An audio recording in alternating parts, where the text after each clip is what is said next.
রাধে রাধে। দেখো চলে এসেছি নতুন আরেকটা ক্লাস নিয়ে। আজকের ক্লাস দেখা যাক, বলছে যে সায়েন্সের, এটা কি দেখো ক্লাসে প্রথমে আমাদের যে লোগোটা রয়েছে সেটাতে দেখো সায়েন্সের PYQ 2024। তো এবার প্রথম ক্লাসে দেখা যাক আজকে কি কি কোশ্চেন তোমাদের জন্য রয়েছে। দেখো ফার্স্ট কোশ্চেন বলছে নিম্নলিখিত বিকল্পগুলি থেকে সঠিক জোড়টি নির্ণয় করুন। দেখো চারটে জোড় দেওয়া আছে এখানে, ঠিক আছে? তাহলে চারটে পেয়ারের মধ্যে কোন পেয়ারটা ঠিক সেটা আমাদেরকে বাছতে হবে। তাহলে বেগ সময়ের সাথে পরিবর্তিত হয় সুষমগতি, এটা একটা পেয়ার। সময়ের সাথে বেগ পরিবর্তিত হয় না অসমগতি, এটা একটা পেয়ার। অবাধে পরিবর্তনশীল বস্তুর গতির সাথে অসম ত্বরণ, এটা একটা পেয়ার। এবং প্রতি একক সময়ে বেগের পরিবর্তনের সাথে ত্বরণ, এটা একটা পেয়ার। তো এই চারটে পেয়ারের মধ্যে অপশন 4 হচ্ছে আমাদের কি না কারেক্ট অ্যান্সার। নেক্সট বলছে নিচের কোনটি একটি তরলের বৈশিষ্ট্য?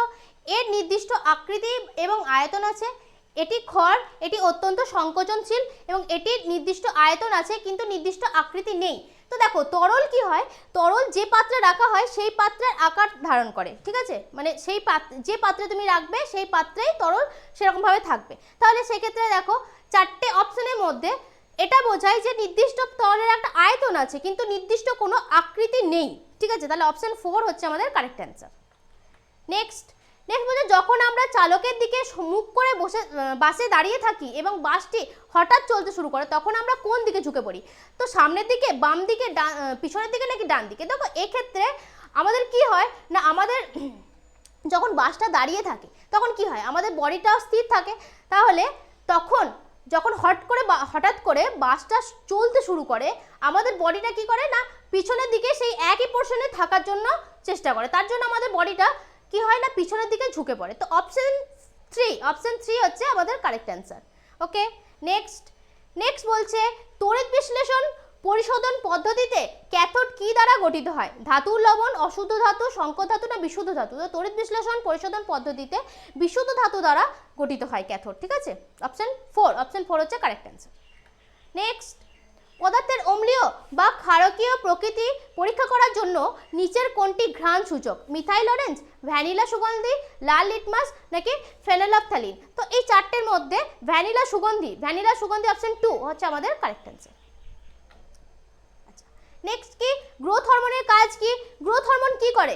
মেইনলি দেখো গ্রোথ হরমোনের জন্য আমাদের শরীরে সমস্ত অঙ্গ প্রত্যঙ্গের বৃদ্ধি ঘটে, ঠিক আছে? তো চারটে অপশন দিয়েছে, বলছে এটি শরীরের বৃদ্ধির জন্য বিপাক নিয়ন্ত্রণ করে, এটি সমস্ত অঙ্গের বৃদ্ধিতে সহায়তা করে, এটি রক্তে শর্করার মাত্রা নিয়ন্ত্রণ করে এবং এটি স্ত্রী যৌনাঙ্গ সমূহের বিকাশে সহায়তা করে। তো এই চারটের মধ্যে দেখো সমস্ত অঙ্গের যে বৃদ্ধি সেটাতে কে সাহায্য করছে না গ্রোথ হরমোন। অপশন 2 হচ্ছে আমাদের কারেক্ট অ্যান্সার। চলো নেক্সট কোশ্চেন দেখা যাক। নেক্সট বলছে নিম্নের কোনটি সল এর উদাহরণ? মিল্ক অফ ম্যাগনেসিয়া, মুখে মাখার ক্রিম, ফেনা নাকি রাবার? তো এই চারটের মধ্যে মিল্ক অফ ম্যাগনেসিয়া এটা হচ্ছে একটা সলের উদাহরণ, ঠিক আছে? অপশন 1 হচ্ছে correct answer. Next if a car traveling along a straight road increase its speed by unequal amounts in equal intervals of time, মানে যখন একটা কার হচ্ছে একটা স্ট্রেট লাইন বরাবর ট্রাভেল করছে তখন কি হচ্ছে না এর স্পিডটা একটা মানে অসমভাবে একটা বাড়তে থাকছে একটা নির্দিষ্ট সময় পর পর।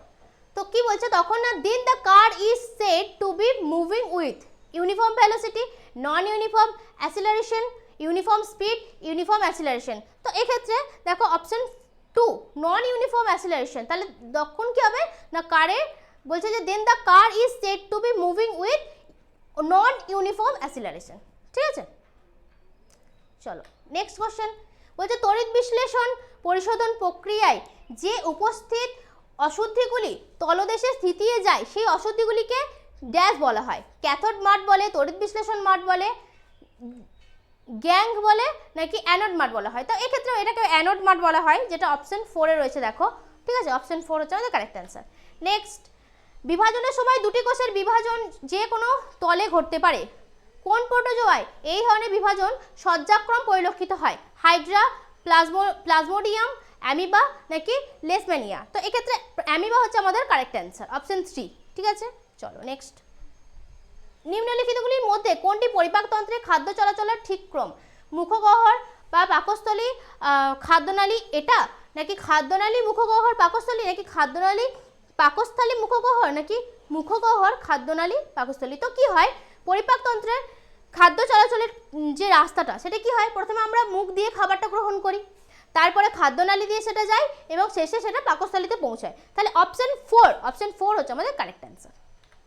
নেক্সট, নিচের কোন ঘটনাটি বায়ুমণ্ডলে প্রতিসরণের ফলে ঘটে?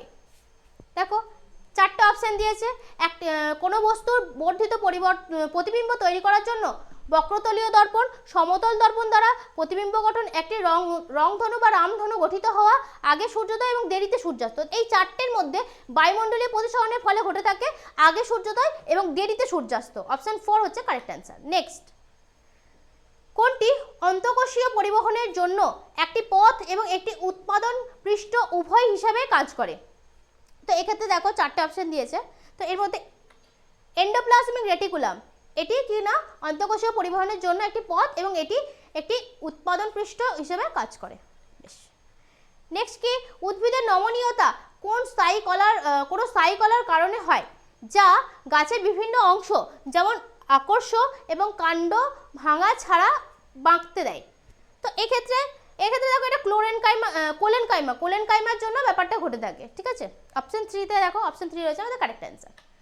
নেক্সট, 1980-র দশকে বায়ুমণ্ডলে ওজনের পরিমাণে ব্যাপক হ্রাসের জন্য নিম্নলিখিতগুলোর মধ্যে কোন সিনথেটিক রাসায়নিক উপাদানটি দায়ী ছিল? তো এক্ষেত্রে ক্লোরোফ্লোরোকার্বন সব থেকে বেশি দায়ী।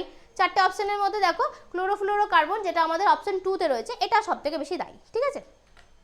চলো নেক্সট বলছে একটি তড়িৎ প্রবাহ বহনকারী সলেনয়েড দ্বারা উৎপাদিত চৌম্বক ক্ষেত্র বিবেচনা করুন। নিচের কোন বিবৃতিটি সঠিক নয়? এক্ষেত্রে কি বলছে না কোনো উপায়ে সলেনয়েড বার চুম্বকের অনুরূপ কাজ করে। সেকেন্ড বলছে যে পাক সংখ্যা বাড়ানো হলে চৌম্বক ক্ষেত্রে প্রাবল্য বৃদ্ধি পায়।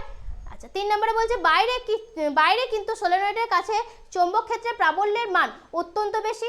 আর 4 বলছে দীর্ঘ সলেনয়েডের কেন্দ্রের কাছে চৌম্বক ক্ষেত্রে প্রায় ধ্রুবক। তো এক্ষেত্রে দেখো এই 3-4টের মধ্যে বাইরে থেকে যদি বলছে বাইরে কিন্তু সলেনয়েডের কাছে চৌম্বক ক্ষেত্রে প্রাবল্যের মান অত্যন্ত বেশি হয়। অপশন 3 হচ্ছে আমাদের কারেক্ট অ্যান্সার।